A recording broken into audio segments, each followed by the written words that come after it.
السلام علیکم ورحمۃ اللہ وبرکاتہ۔ معاشرے میں کچھ ایسے شخص بھی پائے جاتے ہیں جو رمضان کے فرض روزے رکھے بنا ہی امامت کراتے ہیں، تو ایسے شخص کے بارے میں شریعت کا حکم کیا ہے؟ شریعت ایسے شخص کی امامت کے بارے میں کیا حکم عائد کرتی ہے؟ آئیے جانتے ہیں، لیکن جاننے سے پہلے آئیے ہم پہلے 3 فرامین مصطفیٰ صلی اللہ تعالیٰ علیہ وسلم ایسے شخص کے بارے میں سن لیتے ہیں کہ ایسے شخص کا حکم کیا ہے۔ پہلا فرمان مصطفیٰ صلی اللہ تعالیٰ علیہ وسلم ترمذی شریف کے اندر موجود ہے اور اس کے راوی حضرت ابو ہریرہ رضی اللہ تعالیٰ عنہ ہے۔ آپ فرماتے ہیں کہ نبی کریم صلی اللہ تعالیٰ علیہ وسلم نے فرمایا کہ اگر کسی نے رمضان کے ایک دن کا روزہ بغیر رخصت اور بغیر مرض کے چھوڑا تو اگرچہ اس کے بعد وہ زندگی بھر روزے رکھتا رہے، وہ تمام روزے اس ایک روزے کی قضا نہیں ہو سکتے۔ یعنی مطلب یہ ہے کہ وہ فضیلت جو رمضان المبارک کے اندر روزہ رکھنے کی وجہ سے اسے حاصل ہونے والی تھی، اب وہ کسی صورت میں اسے وہ فضیلت حاصل نہیں ہوگی۔ دوسرا فرمان مصطفیٰ صلی اللہ تعالیٰ علیہ وسلم یہ الاحسان کی ترتیب ابن صحیح ابن حبان میں موجود ہے اور اس کے راوی حضرت ابو امامہ باہلی رضی اللہ تعالیٰ عنہ ہے۔ آپ فرماتے ہیں کہ میں نے نبی کریم صلی اللہ تعالیٰ علیہ وسلم کو فرماتے ہوئے سنا، آپ نے فرمایا کہ میں نے ایک رات خواب میں دیکھا کہ 2 شخص میرے پاس آئے اور مجھے اٹھا کر ایک دشوار گزار پہاڑی کی طرف لے گئے اور مجھ سے کہا کہ چلیے۔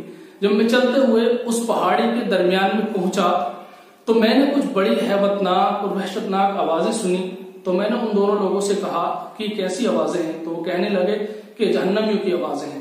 پھر انہوں نے مجھ سے کہا کہ آپ تھوڑا آگے اور چلیے۔ پھر جب ہم آگے چلنے لگے تو میں راستے میں ایک ایسی جگہ سے گزرا کہ جہاں پر کچھ لوگوں کو ان کے ٹخنوں کی رگوں کے ذریعے باندھ کر الٹا لٹکا دیا گیا ہے اور ان کے جبڑے چیر دیے گئے ہیں جن سے مسلسل خون بہ رہا ہے۔ آپ نے فرمایا کہ میں نے یہ وحشت ناک منظر دیکھ کر، یہ خطرناک منظر دیکھ کر ان سے کہا کہ یہ کون لوگ ہیں؟ تو وہ دونوں لوگ کہنے لگے کہ یہ وہ لوگ ہیں جو رمضان کے اندر روزے تو رکھا کرتے تھے لیکن روزہ افطاری سے پہلے ہی بغیر کسی عذر صحیح کے اپنا روزہ توڑ دیا کرتے تھے۔ تیسرا جو فرمان مصطفیٰ صلی اللہ تعالیٰ علیہ وسلم ہے وہ حدیث کی کتاب المعجم الاوسط کے اندر ہے اور اس کے راوی حضرت جابر بن عبداللہ رضی اللہ تعالیٰ عنہ ہیں۔ آپ فرماتے ہیں کہ نبی کریم صلی اللہ علیہ وسلم نے فرمایا کہ جس شخص نے رمضان کا مہینہ پایا اور اس نے رمضان کے روزے نہیں رکھے تو وہ شقیق یعنی بدبخت ہے۔ اور تیسرا وہ شخص جس نے اپنے والدین یہ دونوں میں سے کسی ایک کو پایا اور ان کے ساتھ اس نے اچھا سلوک نہیں کیا تو وہ بھی بدبخت ہے۔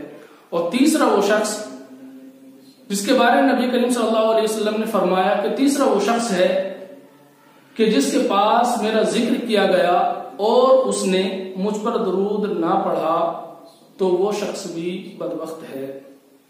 پیارے اسلامی بھائیو، رمضان کا روزہ بغیر اجازت شرعی کے چھوڑ دینا بہت بڑا گناہ ہے اور حدیث شریف کے اندر جو فرمایا گیا ہے یعنی وقت سے پہلے افطاری کرنے کا مطلب یہ ہے کہ روزہ تو رکھ لیا مگر غروب آفتاب سے پہلے ہی بغیر کسی عذر صحیح کے روزہ توڑ دیا۔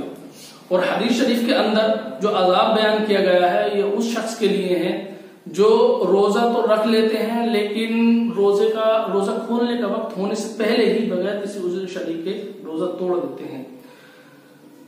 اور تو اب حساب لگائیے کہ وہ شخص جو بغیر کسی عذر شرعی کے روزہ چھوڑ دیتا ہے وہ کتنا بڑا گنہگار اور عذاب نار کا حقدار ہوگا۔ اللہ تبارک و تعالیٰ کی بارگاہ میں دعا ہے کہ اللہ تبارک و تعالیٰ ہمیں اپنے حفظ و امان میں رکھے اور اپنے قہر و غضب سے بچائے۔ تو پیارے اسلامی بھائیوں، یہ تمام احادیث سن کر یہی نتیجہ اخذ ہوتا ہے کہ چاہے آدمی بغیر عذر شرعی کے روزہ توڑ دے یا چھوڑ دے، دونوں کے دونوں بہت بڑے گنہگار اور عذاب نار کے حقدار ہیں۔ اور پھر اگر ایسے شخص کے اس گناہ پر تمام لوگ مطلع بھی ہو اور اس کا یہ گناہ معروف و مشہور ہو تو شرعاً ایسا شخص فاسق مبلغ ہے۔ اور ایسے شخص کے بارے میں حکم یہ ہے کہ ایسے شخص کو فوراً مصلی و محراب سے پہلی فرصت میں ہٹا دیا جائے۔ اس کے بعد بھی اگر بغیر توبہ کیے وہ شخص مصلی امامت پر برقرار رہتے ہوئے امامت کراتا ہے تو پھر ایسے شخص کے پیچھے نماز مکروہ تحریمی اور واجب الادہ ہوگی. یعنی مطلب یہ ہے کہ اس کے پیچھے چاہے کوئی بھی نماز ہو، چاہے وہ تراویح کی نماز ہو یا فرض نماز ہو، تمام کی تمام نمازیں دہرانا ضروری ہے. واللہ تعالی عالم.